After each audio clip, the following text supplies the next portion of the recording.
महाराष्ट्राचा अभिमान महाराष्ट्र दिन मा। Now, Professor Manoj Kumar Jha. Thank you, Honorable Chairman sir. Thank you so very much. आज 7वीं बार राष्ट्रपति महोदया के अभिभाषण पे बोलने को खड़ा हुआ हूं। 7वां मौका है और 2 राष्ट्रपति देखे इस कार्यकाल में और 3 उपराष्ट्रपति देख लिए इसी कार्यकाल में। तो मैं जानता हूं कि महामहिम की स्क्रिप्ट की क्या पृष्ठभूमि है। I'm aware of it. I'm aware of the tradition.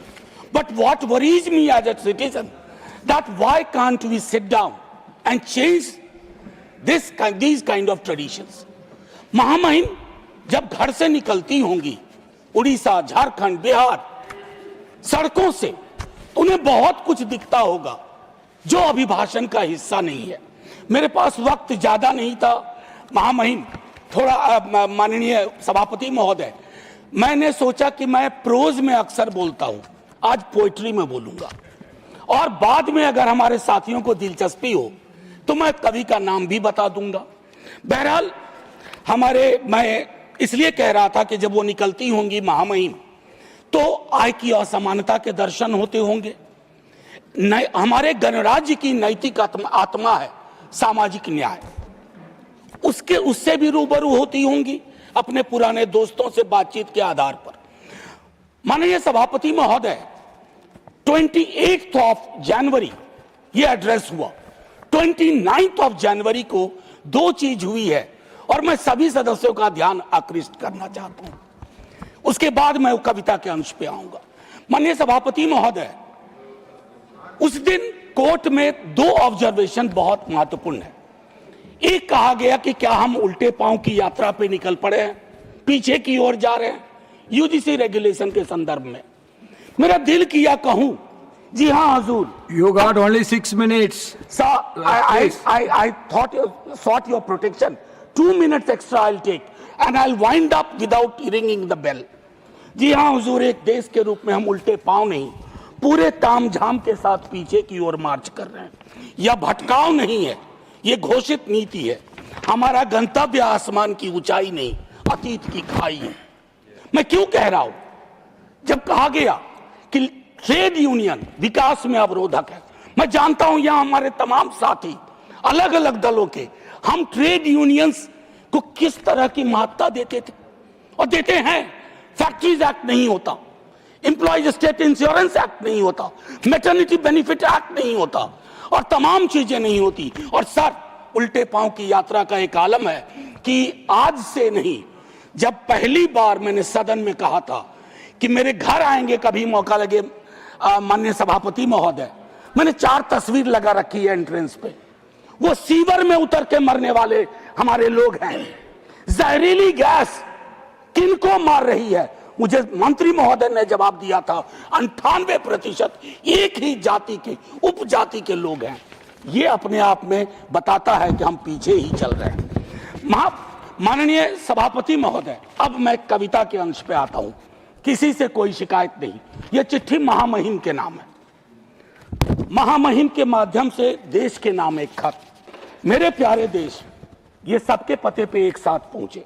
यह खत किसी एक के नाम नहीं, न सत्ता के दरवाजे पर दस्तक, न विपक्ष की मेज पर जगह की मांग, न तालियों की उम्मीद, न इतिहास की फाइल में कैद होने की चाह।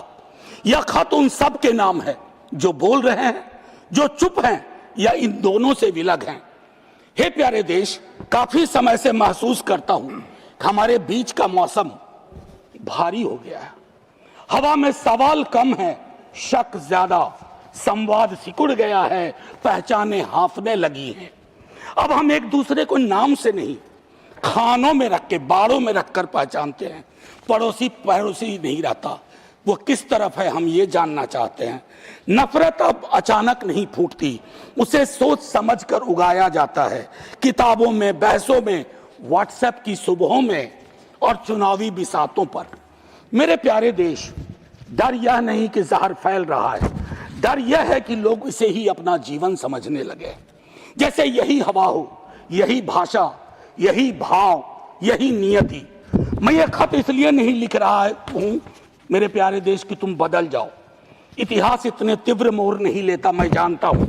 मैं बस इतना कहना चाहता हूं कि तुम यह मान लो कुछ गलत हो रहा है।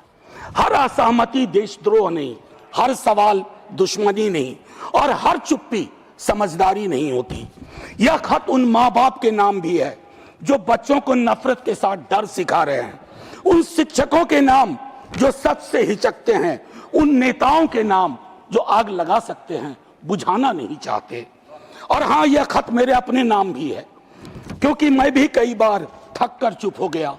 मेरे प्यारे देश, अगर मौसम पूरी तरह ना बदले तो भी चलेगा, बस इतना हो जाए कि लोग पहचान लें कि वे बीमार मौसम में जी रहे हैं, क्योंकि पहचान के बिना इलाज सिर्फ एक बहाना है। इस खत को संभाल कर रखना, इसे किसी फाइल में मत डालना, इसे शोर भी मत बनाना, बस पढ़कर थोड़ा ठहर जाना, शायद यहीं से बदलाव की शुरुआत हो। माननीय सभापति महोदय, मैं कहना चाहता था बहुत कुछ। महामहिम के अभिभाषण के संदर्भ में, राष्ट्रीय सुरक्षा की चिंताओं पर, घरेलू राजनीति के जहर पर, आय की भयावह असमानता पर, बेरोजगारी के दंश पर, लेकिन चुप रहूंगा। बोलूंगा तो फट पड़ूंगा।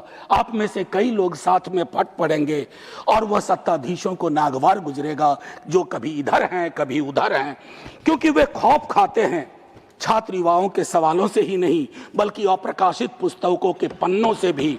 बकौल सर्वेश्वर रहा सक्सेना, बकौल सर्वेश्वर सनद रहे।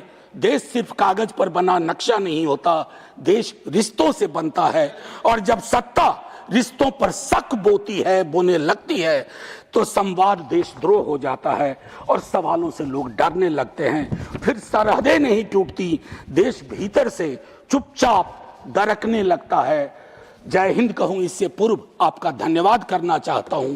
मैं चाहता हूं कि हमारी इस पूरी रवायत को, इस पूरी परंपरा को मैं जानबूझ करके इसको संदर्भ में रखना चाहता था कि हमारे संवाद के भी तरीके बहुत बदल गए हैं।